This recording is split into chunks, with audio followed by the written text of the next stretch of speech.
there are two different ways to define risk when putting on an entry. There is fixed point risk and fixed dollar risk.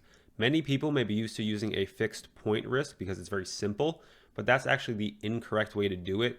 We're going to be focused on a fixed dollar risk, and here I'm going to be explaining why that's incorrect and why we avoid doing any type of fixed point risk on our trades. This example here is showing an entry being taken on these opposing closed candles once closed above. We're using a limit entry here just for the sake of this example to be more simple for what I'm trying to get across.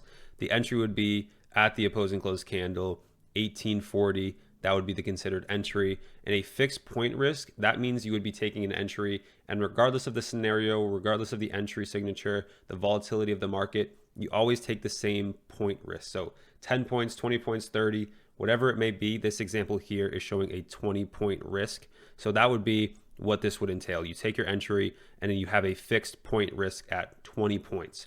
That puts your stop loss at an invalid point. This is never where we would want to place our stop loss.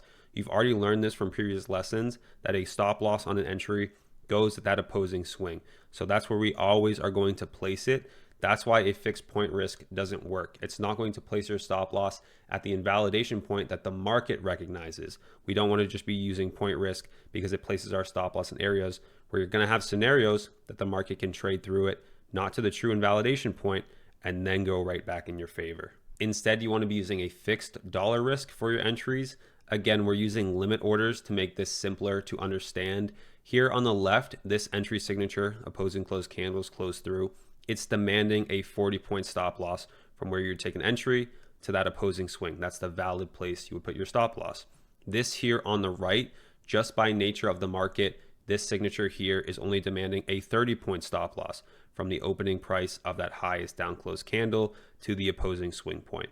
Both completely valid. That's where you would be entering in this scenario on the entry signature. But because of the way the market printed, maybe there's a change in volatility, the actual point that's required on these entries varies. Instead, we want to be adjusting our contracts or the size of our position to adjust so we have the same dollar risk across all our trades, but our stop loss is always at the correct area. Both of these examples using NQ contracts, 3 contracts on NQ for a 40-point stop loss is $2,400 risk. And at the same side over here, even though it's a 30-point stop loss, we add one more contract to make it 4. That is also $2,400 risk. So you even it out and you have it consistent across all your trades. This lesson here is not recommending that you risk any specific amount on your own trades.